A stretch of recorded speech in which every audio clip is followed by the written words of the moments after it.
தாய் தமிழ் உறவுகளுக்கு வணக்கம்.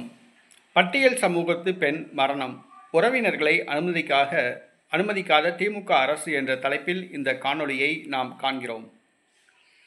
பட்டியல் சமூகத்து பெண் மரணம், உறவினர்களை அனுமதிக்காமல் காவல்துறை கெடுபிடி.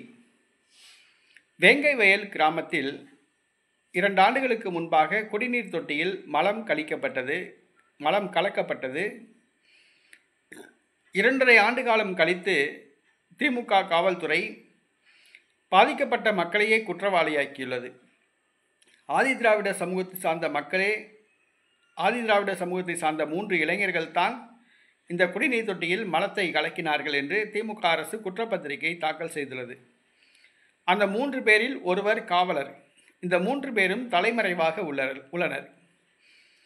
இந்த 3 பேரில் ஒருவருடைய பாட்டி தன்னுடைய பேரன் குற்றவாளி என்று தெரிந்தவுடன் அதிர்ச்சியில் மரணமடைந்து விட்டார். அவருடைய உடல் நேற்று அடக்கம் செய்ய ஏற்பாடு செய்யப்பட்டிருந்தது. அப்பொழுது வேங்கை வயலை சுற்றி பலத்த போலீஸ் பாதுகாப்பு போடப்பட்டுள்ளது. அதாவது வேங்கை வயல் மக்கள் சிபிஐ விசாரணைக்கு இந்த வழக்கை மாற்ற வேண்டும் என்று கோரி உண்ணாவிரதம் இருந்து வருகிறார்கள். வேங்கை வயலில் காவல்துறை பாதுகாப்பு போடப்பட்டுள்ளது. அந்த பட்டியல் சமூகத்து பெண் மரணமடைந்துள்ளார். அவருக்கு அஞ்சலி செலுத்தக்கூட திமுக அரசின் காவல்துறை உறவினர்களை அந்த ஊருக்குள் அனுமதிக்கவில்லை. மாலை போட அனுமதிக்கவில்லை. இறுதி சடங்குகளில் பங்கேற்க அனுமதிக்கவில்லை. ஒரு திமுக அரசாங்கம் பட்டியல் சமூகத்துக்கு எதிராக செயல்படுகிற இந்த அடாவடித்தனமான நடவடிக்கைகளை பட்டியல் சமூகத்தினர் புரிந்து கொள்ள வேண்டும். இந்த ஆதிதிராவிடர் மக்களுடைய வாக்குகளை சொல்லிதான் திருமாவளவன் திமுகவோடு கூட்டணி வைத்தார். 3.5 ஆண்டு காலம் திமுக அரசுக்கு முட்டு கொடுத்து வருகிறார். ஆனால் வேங்கை வயலில் பாதிக்கப்பட்ட அந்த ஆதிதிராவிடர் மக்களுக்கு குரல் கொடுக்க திமுக அரசுக்கு அழுத்தம் கொடுக்க திருமாவளவன் மறுக்கிறார். ஆதிதிராவிடர் வாக்குகளை காண்பித்து ஓட்டு பொறுக்கி அரசியல் செய்துகிறார் திருமாவளவன். நேற்றைய தினம் ஒரு பட்டியல் சமூகத்து பெண் மரணமடைந்துள்ளார். அந்த ஊருக்குள்ளே போய் உறவினர்கள் கூட அனுமதிக்காத அளவுக்கு திமுக அரசு கெடுபிடி செய்துள்ளது. இது வன்மையாக கண்டிக்கத்தக்க ஒரு விஷயம். தமிழகத்தில் உள்ள அனைத்து அரசியல் கட்சிகளும் இதை கண்டிக்கணும், குரல் கொடுக்கணும். வேங்கை வயலில் ஒரு பட்டியல் சமூகத்தை சார்ந்த ஒரு பெண் மரணமடைந்துள்ளார். காவல்துறை கெடுபிடி பண்ணி உள்ளே போக விடாமல் மறுத்திருக்கு.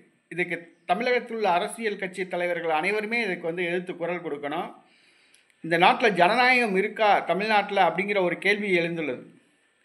ஏன்னா மு.க. ஸ்டாலின் ஒரு சர்வாதிகாரி மாதிரி செயல்படுறாப்புல.